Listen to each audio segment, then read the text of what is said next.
Good evening. You've found your way here, and I'm grateful for that. Let the day slip away now. Let it fold into shadows. And hush. There is no rush, no urgency here. Only stillness and a voice carried from far across time. My name is Duncan. I was born in the year 1592 in a world lit by candles and filled with silence between the ticking of clocks. I have lived many lives, watched centuries rise and fall like waves along the shore. I do not age, though time brushes past me like a soft breeze. I am what you might call immortal. And though I've seen more than 400 years, there is still wonder in me yet. And so, each night, I return to you, not with urgency, but with memory. I come with stories I've gathered over lifetimes, moments I've kept folded in the pocket of eternity. Stories not of war or noise, but of quiet transformations. Stories best told just before sleep. Before we begin, allow me to invite you gently. If you feel a story like this has its place in your evenings, consider subscribing and ringing that little bell so the next tale finds you when you need it most. I'd love to know, too, what story might you like to hear? Let me know in the comments below, along with the time you close your eyes and the time zone where your dreams begin. It helps me find my way to you again. Now, settle your shoulders, soften your brow. Let your hands rest easy beside you, and your breath flow slow and deep. Let me take you to Indiana. Not the Indiana of highways and headlights, but the Indiana of the early 1800s, when forests still whispered over fields, and frost drew lace on cabin windows. The world was quieter then, more careful. The roads were dirt. The shoes were thin. And in one of those cabins, with smoke curling from the chimney and fiddle strings drying by the fire, a young boy sat with wide, watchful eyes. He was tall for his age and thin, like a sapling that had grown too fast. His trousers were short at the ankle, his boots too big, and his hands already bore the calluses of hard work. He did not speak much, not because he was shy, but because words at that age felt too heavy in his mouth. He preferred to listen. And on that day, he was listening to a woman draw a bow across strings. Her name, history, did not keep. But I remember her. I met her much later, when she was an old woman, and I looked much the same as I do now. She lived near the edge of a town, in a small home with ivy climbing its walls and violets blooming in the cracks of the porch steps. She invited me in for tea and biscuits, as if she'd known I was coming all along. She told me stories in the flickering afternoon light, stories of children she had taught. Most of them had gone on to till land, marry, move west. One, she said, had done something else, something bigger. She said it with a kind of surprised softness, as though it still hadn't quite made sense to her. I taught him to hold the bow, she said, her fingers curling in the air. He didn't hold it like a boy. He held it like it might break or sing. And when he drew it across the string, the sound was awful at first. But he smiled. He smiled. She didn't know what became of him then. She only knew he left. But I remember, she said, pouring more tea. He always looked like he was about to say something and never quite did. I think music gave him something to say. Take a moment to absorb this, that even presidents were once children, hunched over small wooden chairs, with scraped knees and dreams not yet spoken. That perhaps the boy who would one day hold a nation together in its breaking once held a fiddle in trembling hands and dared to believe it could sing. It's easy now to think of Abraham Lincoln as an icon, solemn, carved in marble, distant. But before the presidency, before the Gettysburg Address, before the weight of the world bent his shoulders, he was just a child in a wooden room, listening to the hum of strings and the rhythm of silence between notes. And it was this woman, this unnamed teacher, who played him his first lullaby of wonder. She didn't know what he would become. She wasn't trying to make history.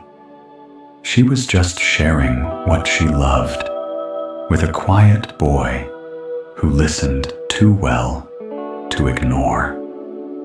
Sometimes the people who change the world begin with only a song, and someone kind enough to teach it. That's the story she told me, and I have carried it ever since. Not because of its fame, but because of its stillness. The kind that lives on in dust motes and old strings, in violets and tea, in the slow movement of memory when it's almost ready to rest. But something else lingers here, something unspoken. Because you see, music is not just melody. It is meaning, without words.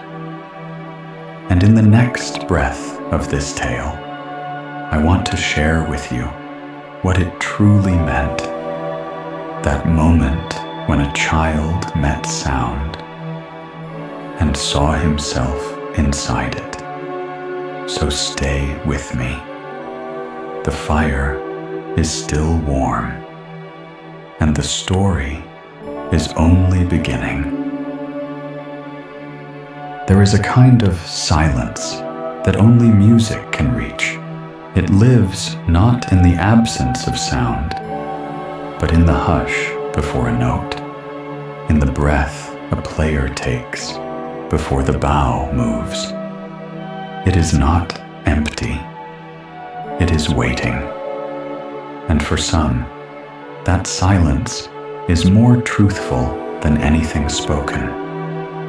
When I think of the young boy in the cabin, the one who would grow to be called Lincoln, I don't imagine speeches or debates or crowds. I see instead a child sitting still in a room of wood and firelight, listening, not to words, but to tones. And I wonder, why did that boy smile when he touched the strings? Why do any of us smile at music, especially when it's not yet beautiful? Music, you see, is not a performance at first. It is something that wells up before it is shaped. Before a song has rhythm, it has yearning. And that, I believe, is what stirred in him. In the silence between words, the child found something that did not ask him to speak. It only asked him to feel. When his teacher played, it wasn't polished.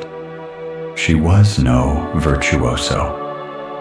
But the bow moved gently, and the sound filled the small room in a way that speech never could. It hovered in the corners. It settled in his chest.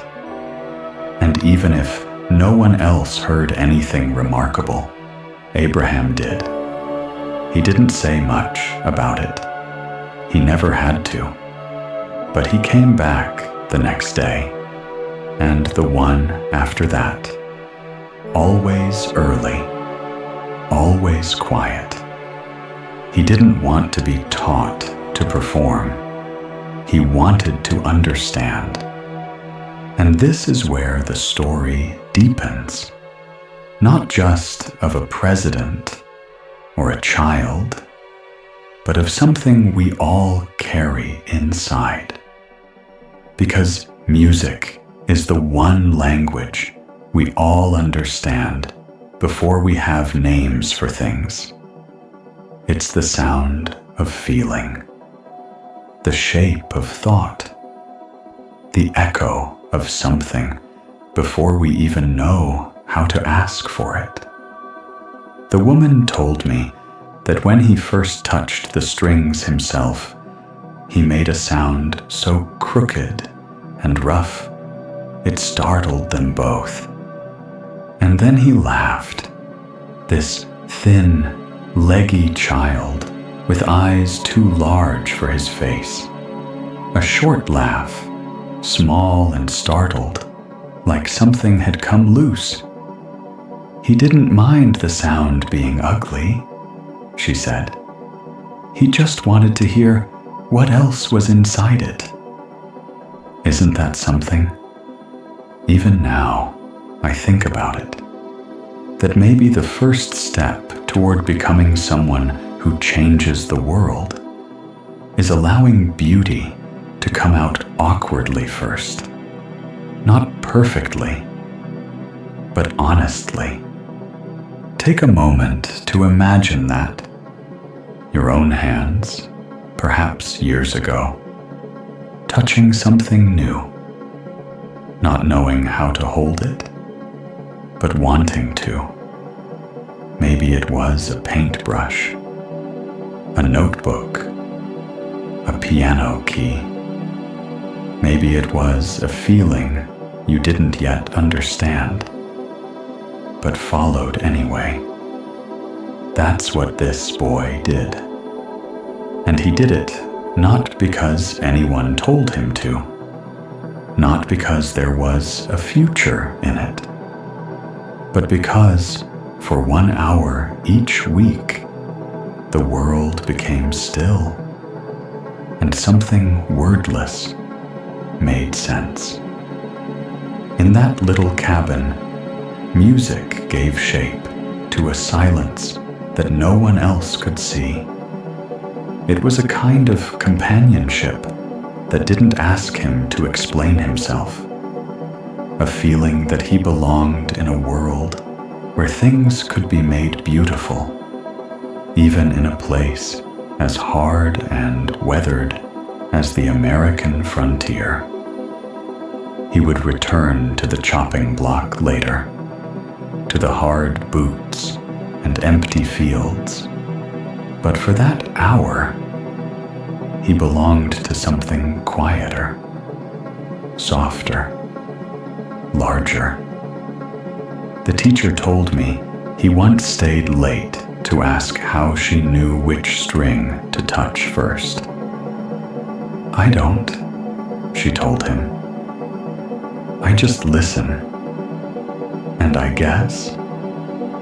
And he thought about that for a very long time, not because he was confused, but because somehow it felt like a rule that could apply to more than just music. It stayed with him, that lesson, not about notes, but about listening.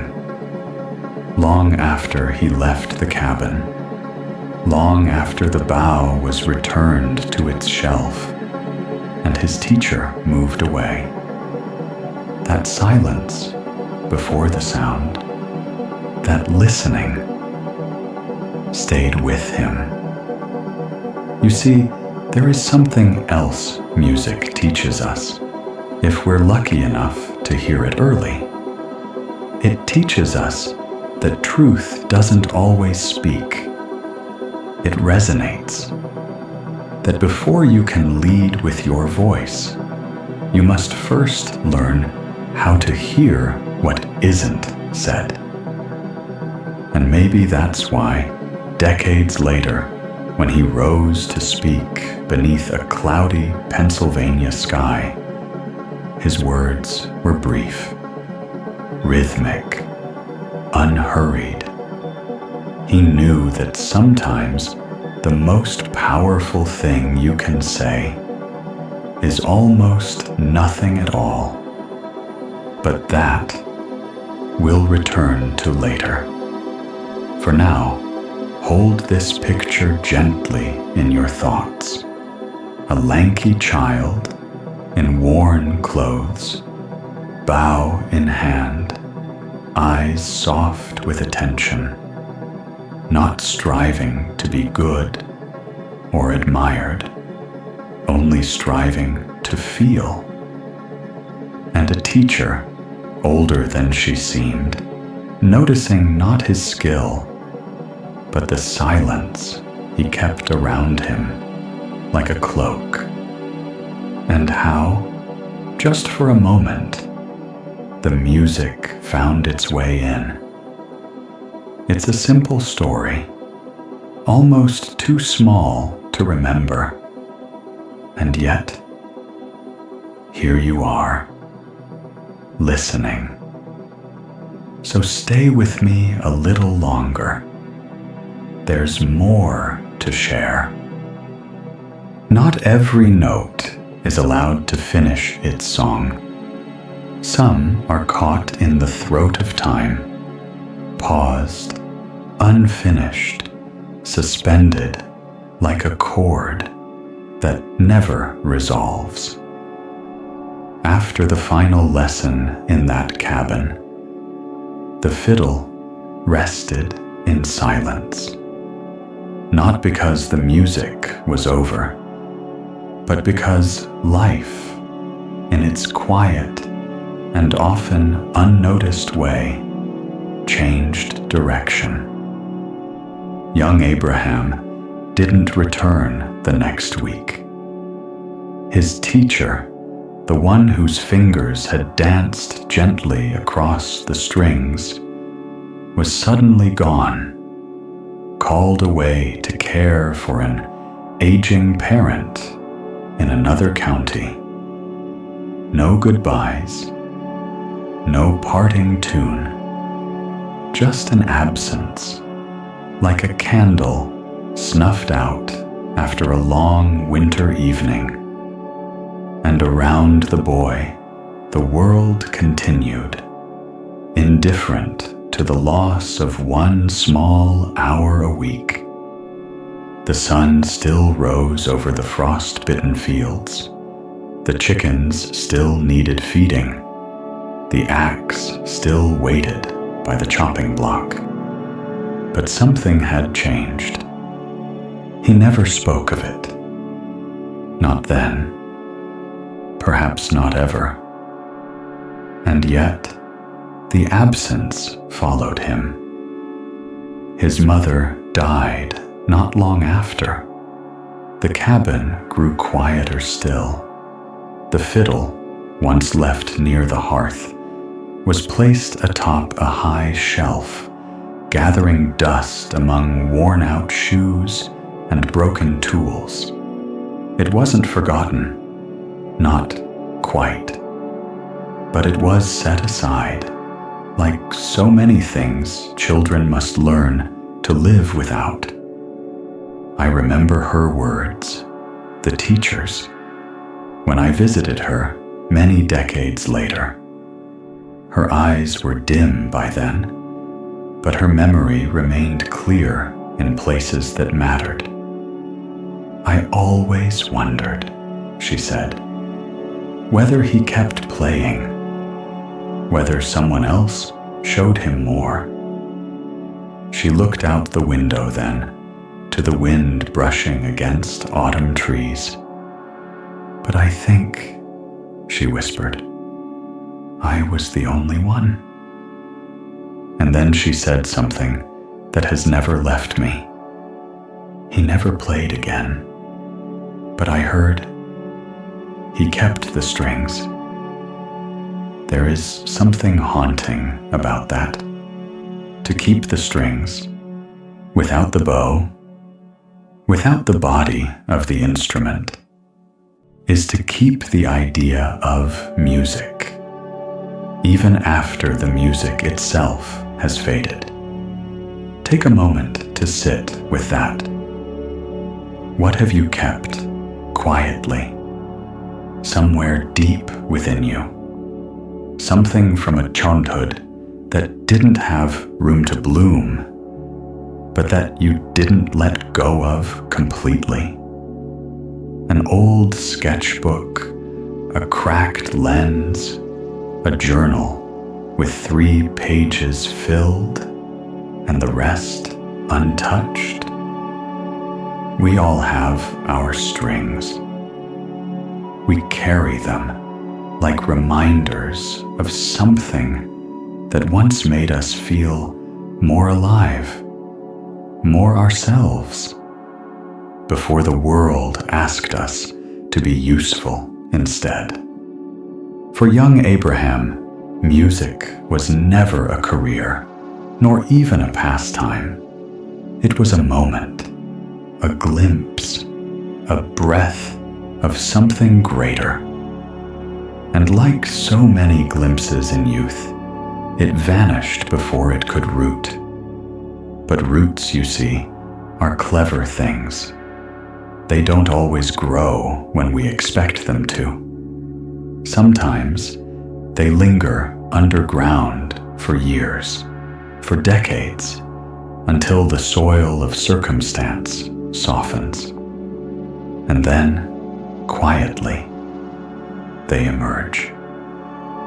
I've seen it across lifetimes. A child exposed to wonder, even just once, carries it with them. Not always with clarity, not always with conscious memory, but like a warmth in the bones that never leaves. It can become courage, or compassion, or the rhythm of how one chooses to speak. That boy who once bowed an awkward note in a wooden room would grow tall, somber, watchful, he would wear the years, like bark wears the weather. But I believe, no, I know, that some part of him never lost the sound of that first attempt. And the teacher, well, she never claimed more than her small part in his story. She never sought to be remembered.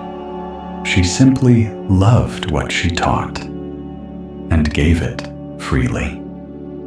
We often think that to shape history, one must be known. But some of the most lasting impacts come from those who simply gave something grand and then stepped quietly out of the frame. She once told me, as dusk gathered outside her window, I didn't make him who he was. I just helped him hear something beautiful. The rest he did on his own. And yet, when I think of her now, I see her not as a minor figure in the life of a great man, but as the opening note in a much longer song.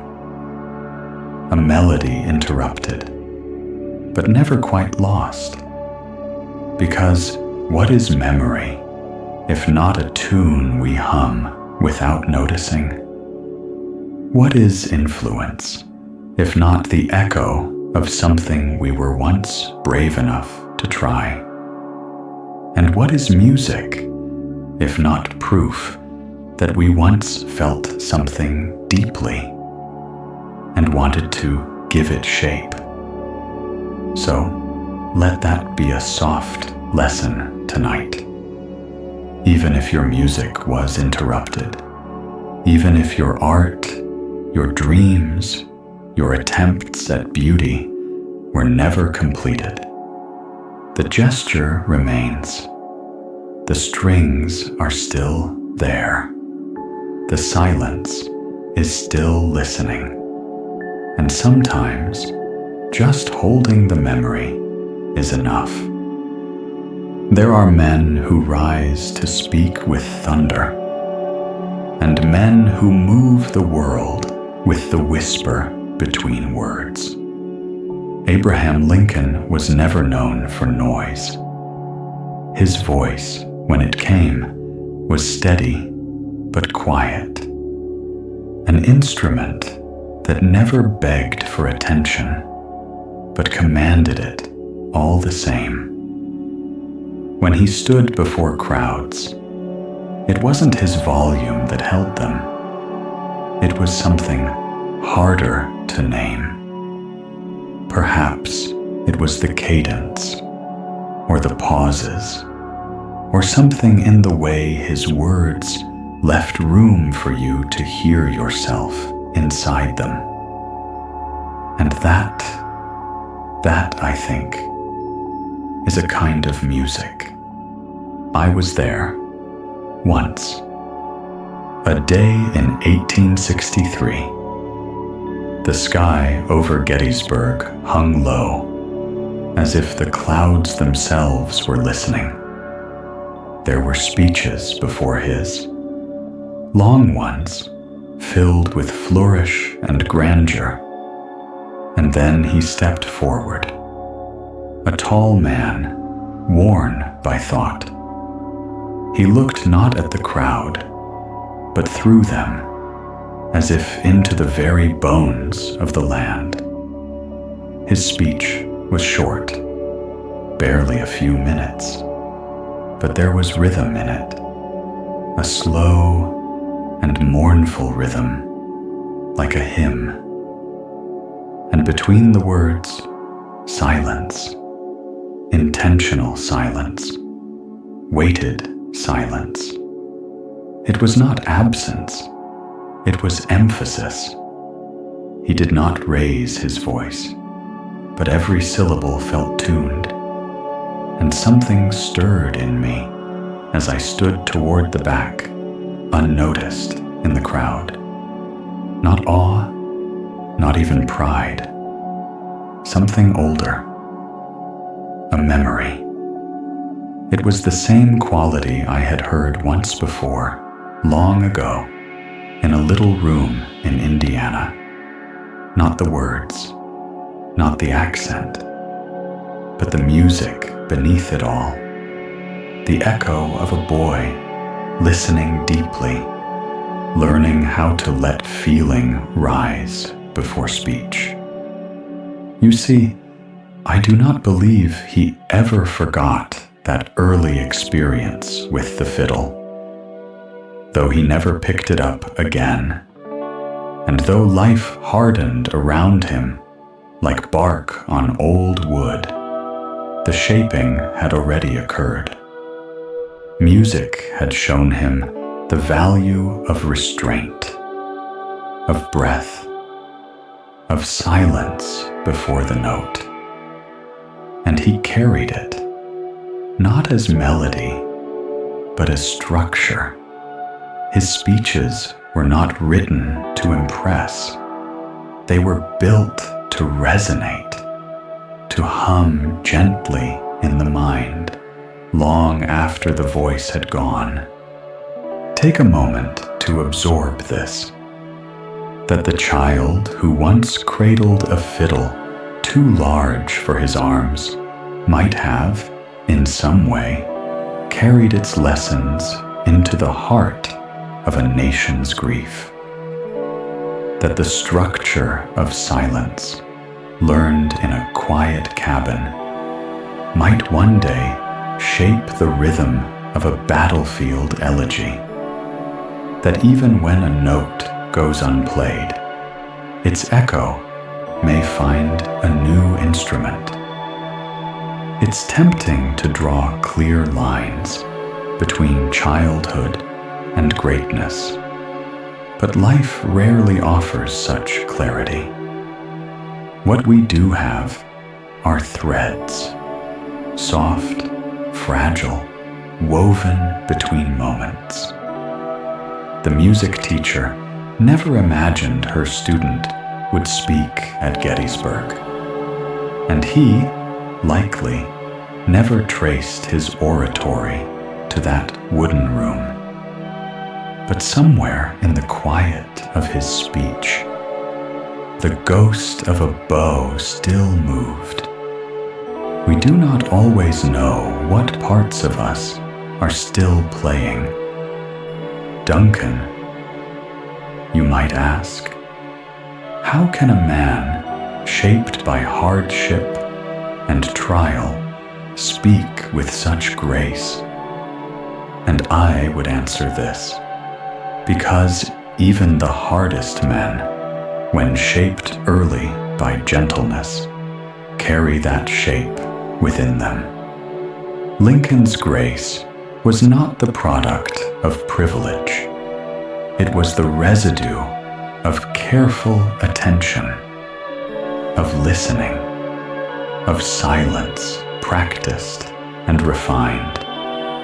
And though history remembers him now as a figure of sorrow and resolve, I choose to remember the hidden rhythm beneath his words, the proof that feeling and form, once joined, do not easily part. There is a deeper lesson here for those of us far from fame or power.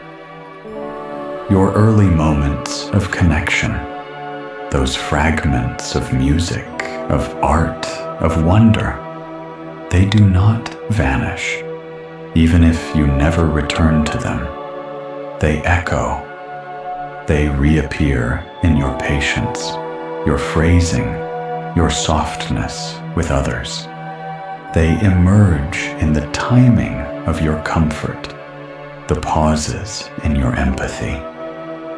And so, I believe that Lincoln, in those crucial years, spoke not only with the voice of a man, but with the measure of a musician who had once known silence well enough to shape it, not as performance, but as presence, And though the world heard a president, somewhere inside, a child still listened, still measured the space between notes, still believed that beauty had a place, even in the brokenness of a war-weary land. And so, when I remember him now, it's not only the speech I hear, it's the space around it, the pause before truth, the quiet where something sacred might emerge. Not all instruments are held in the hand. Some are built in the soul, and some songs, it seems, are meant to be spoken. She lived a long life, not remarkable in the way most people use the word. There were no portraits painted of her, no books written, no monuments raised. She never left her letters behind for historians to pore over. And yet, her story lingers in me with a clarity few others ever have. When I knew her, she was already old, the kind of old that creaks when she leans forward, that sighs with the floorboards, that pours tea with both hands to keep the cup from trembling. Her name has been lost to the records of time, but not to me, not to the boy she once taught, not to the echo of a note she once played in a cabin lit by firelight.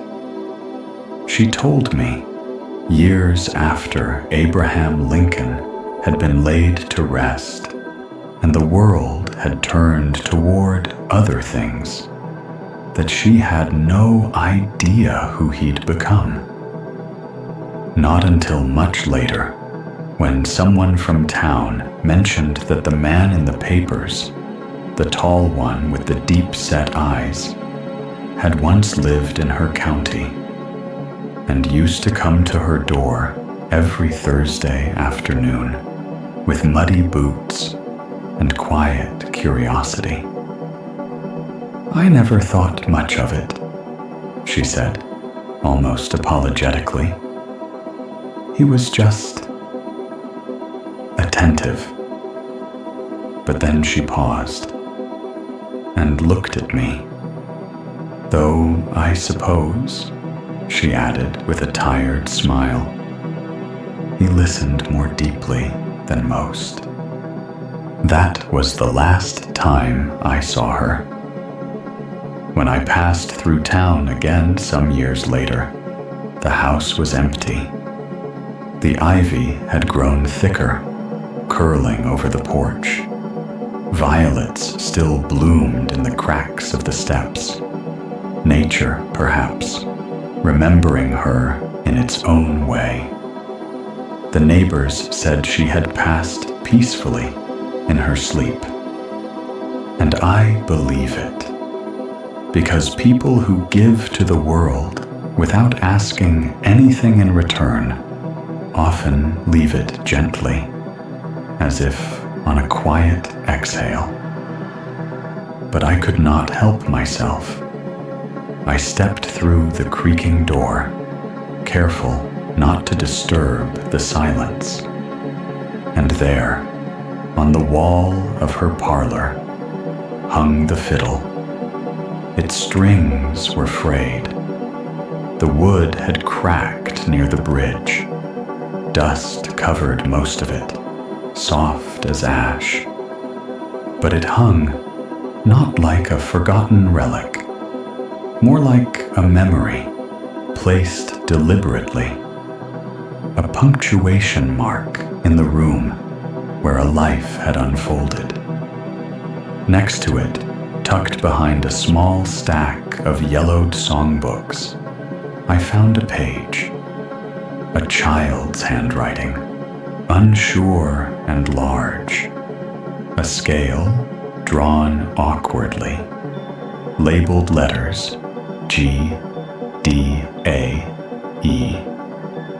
It must have been his. Take a moment with this image.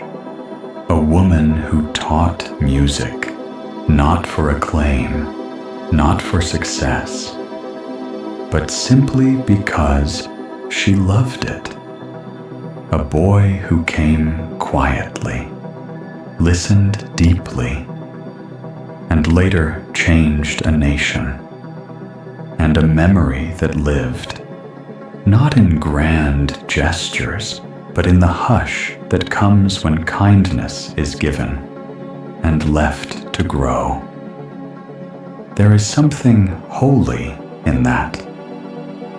We speak often of legacy as something large, something loud, something that gets written down.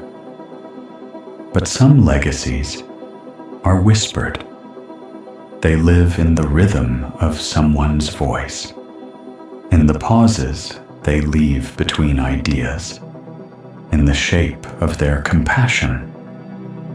She once said, "I didn't give him much, just an hour or two, a sound, a string, a stillness." But I would argue, she gave him exactly what he needed. The rest, he carried forward on his own. You never know which part of your life might become someone else's beginning. You never know what small note you play might echo into another soul's music.